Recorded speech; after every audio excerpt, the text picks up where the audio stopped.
ने मूंग की खरीदी तो केंद्र सरकार ने मध्य प्रदेश में भी की है।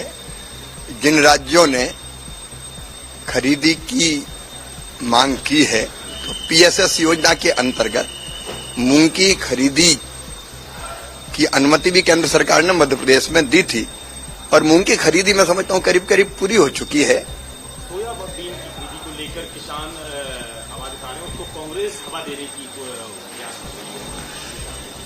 श्रीमान नरेंद्र मोदी जी किसान हितैषी प्रधानमंत्री है। सोयाबीन के समर्थन मूल्य तय है और वो है 4,994 रुपया कुंटल एक, और हमारी प्रतिबद्धता है कि हम मिनिमम सपोर्ट प्राइस पर सोयाबीन किसानों का खरीदेंगे, किसानों को उसके पसीने की पूरी कीमत देना ये मोदी सरकार की, भारतीय जनता पार्टी एनडीए सरकार की प्रतिबद्धता है और उसके लिए योजना है। महाराष्ट्र, कर्नाटक जैसे 3 राज्यों ने सोयाबीन खरीदी की मांग की थी और उनको पीएसएस योजना के तहत सोयाबीन खरीदी की अनुमति दी गई है। मध्य प्रदेश की सरकार के हम संपर्क में हैं। अभी सोयाबीन की फसल आने में थोड़ी देर है। मध्य प्रदेश सरकार 2 योजनाएं हैं हमारी खरीदी की, उनमें से किसी भी योजना के अंतर्गत मिनिमम सपोर्ट प्राइस पर सोयाबीन खरीदने की तैयारी करेगी।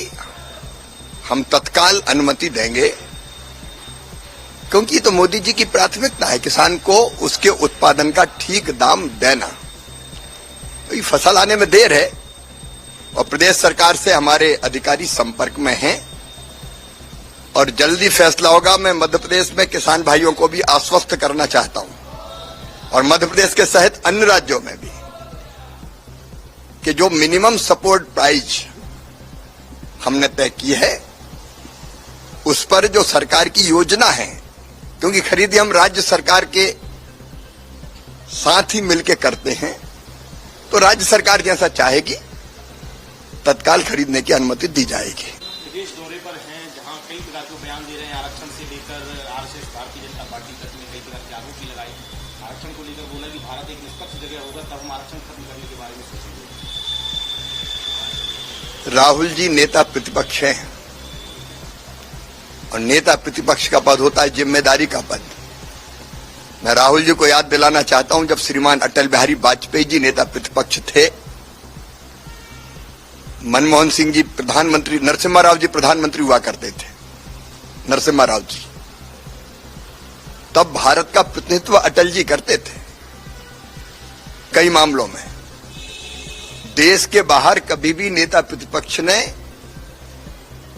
देश की छवि खराब करने की कोशिश नहीं की, लेकिन ये ऐसे नेता हैं जो कुंठाग्रस्त हैं। लगातार तीसरी बार पराजय के कारण उनके मन में अंध बीजेपी संघ और मोदी विरोध बैठ गया है और वो विरोध करते करते देश के विरोध करने लगे। देश के बाहर कांग्रेस और बीजेपी नहीं होती, देश के अंदर हम मुद्दों पे लड़ सकते हैं, लेकिन देश के बाहर केवल भारत होता है। हम 100 और 5 अलग नहीं होते, 105 होते हैं। लेकिन लगातार राहुल गांधी जी देश की छवि खराब करने की कोशिश कर रहे हैं और देश की छवि खराब करने की कोशिश देशद्रोह जैसी सीमा में ही आता है। मैं भी गया था अमेरिका, मुझे उस समय मनमोहन जी प्रधानमंत्री थे, मुझे पूछा गया था, अमेरिका में पूछा गया था क्या भारत के प्रधानमंत्री अंडर अचीवर है? मैंने कहा नहीं, वो भारत के प्रधानमंत्री है, कांग्रेस के नेता नहीं है और हमारा प्रधानमंत्री अंडर अचीवर नहीं हो सकता।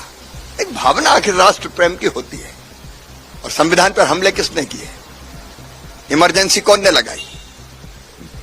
संविधान को तार तार करने का पाप किसने किया? राहुल गांधी जी भारत जोड़ो यात्रा तो करते हैं, लेकिन ना तो भारत से जुड़ पाए, ना भारत की जनता से जुड़ पाए, यहां की संस्कृति, जीवन मूल्य और परंपराओं से जुड़ पाए। दुर्भाग्यपूर्ण है राहुल गांधी जी का ये व्यवहार। देखिए, देश की छवि खराब करना, लगातार आलोचना करना, ये क्या है भारत के बाहर?